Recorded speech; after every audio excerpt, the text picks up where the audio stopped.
தற்போது டிஜிபி நியமனம் குறித்தான அண்மை தரவுகளை பார்த்து வருகிறோம். டிஜிபி நியமனத்திற்கு முன்பு பின்பற்றப்பட வேண்டிய வழிகாட்டுதல்கள் முறையாக பின்பற்றப்படுகிறதா என்று தற்போது உயர்நீதிமன்றம் கேள்வி ஒன்றை எழுப்பியிருக்கக்கூடிய அண்மை நிகழ்வை பார்க்கிறோம். தமிழக உள்துறை முதன்மை செயலரிடம் உரிய விளக்கம் பெற்று பிற்பகலுக்குள் தெரிவிக்க அரசு வழக்கறிஞருக்கு தற்போது நீதிமன்றம் உத்தரவை பிறப்பித்திருக்கக்கூடிய அண்மை நிகழ்வு. இது குறித்த கூடுதல் விவரங்களோடு இணைகிறார் எமது செய்தியாளர் சல்மான். வணக்கம் சல்மான். தற்போது டிஜிபி நியமனம் குறித்து தமிழக அரசுக்கு நீதிமன்றம் எழுப்பியிருக்கக்கூடிய கேள்விகள் என்ன, விரிவாக பதிவிடலாம்? ராமநாதபுரத்தை சேர்ந்த வழக்கறிஞர் யாசர் அரபாத் என்பவர் மதுரை அமர்வில் ஒரு மனு தாக்கல் செய்திருந்தார்.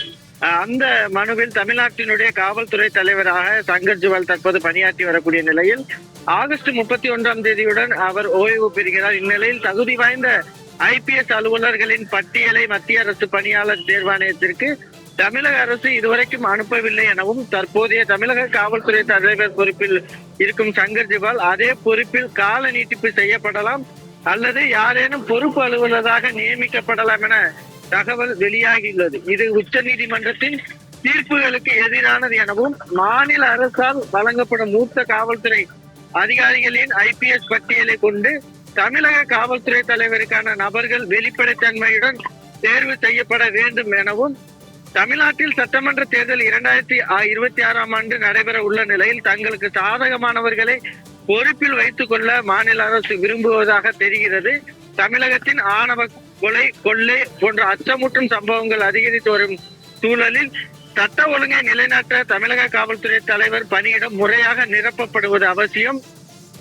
எனவே இது தொடர்பாக நடவடிக்கை எடுக்க மத்திய உள்துறை செயலகம் மற்றும் தமிழ்நாடு அரசின் முதன்மை செயலர், உள்துறை செயலாளர் உள்ளிட்ட அதிகாரிகளிடம் இதுவரைக்குமாக மனு அளித்தும் எந்த நடவடிக்கை எடுக்கவில்லை. மாநில காவல்துறை தலைவர்கள் தேர்வு விவகாரம் குறித்து ஏற்கனவே உச்ச நீதிமன்றம் பிரகாஷ் சிங் என்பவரது வழக்கில் உச்ச நீதிமன்றத்தின் உத்தரவுகளின் படிதான் தமிழ்நாடு காவல்துறை இயக்குநர் ஜெனரல் பதவிக்கு தகுதியான IPS அதிகாரிகளை நியமிக்கும் செயல்முறையை உடனடியாக தொடங்க உத்தரவிட வேண்டும்.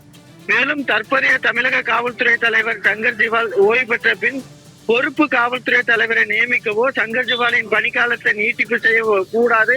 அதற்கு இடைக்கால தடை விதித்து உத்தரவிட வேண்டும், தமிழக அரசுக்கு உத்தரவிட வேண்டும் என அந்த மனுவில் குறிப்பிட்டிருந்தார். இந்த மனுவானது இன்று நீதிபதிகள் SM சுப்பிரமணியன், அருள் முருகன் ஆகியோர் நீதிபதிகள் கொண்ட அமர்வு முன்பாக விசாரணைக்கு வந்தபோது அரசு தரப்பில் ஏற்கனவே இந்த கோரிக்கையுடன் தாக்கல் செய்யப்பட்ட வழக்கை சென்னை உயர்நீதிமன்ற முதன்மை அமர்வு தள்ளுபடி செய்துள்ளது என தெரிவிக்கப்பட்டது.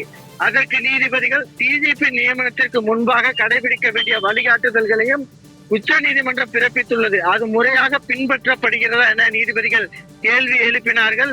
அதற்கு அரசு தரப்பில் தகவல்களை வழங்க கூடுதல் அவகாசம் வேண்டும் என வாதிடப்பட்ட நிலையில் அதற்கு நீதிபதிகள் ஏற்கனவே 2 வார காலம் அவகாசம் வழங்கியும் மீண்டும் கால அவகாசம் கேட்பது ஏற்கத்தக்க அல்ல என கூறி தமிழக உள்துறை முதன்மை செயலாளரிடம் உரிய விளக்கம் பெற்று பிற்பகல் 2:15 மணிக்கு தெரிவிக்க அரசு வழக்கறிஞருக்கு உத்தரவிட்டு வழக்கை ஒத்திவைத்திருக்கிறார்கள். சூர்யா,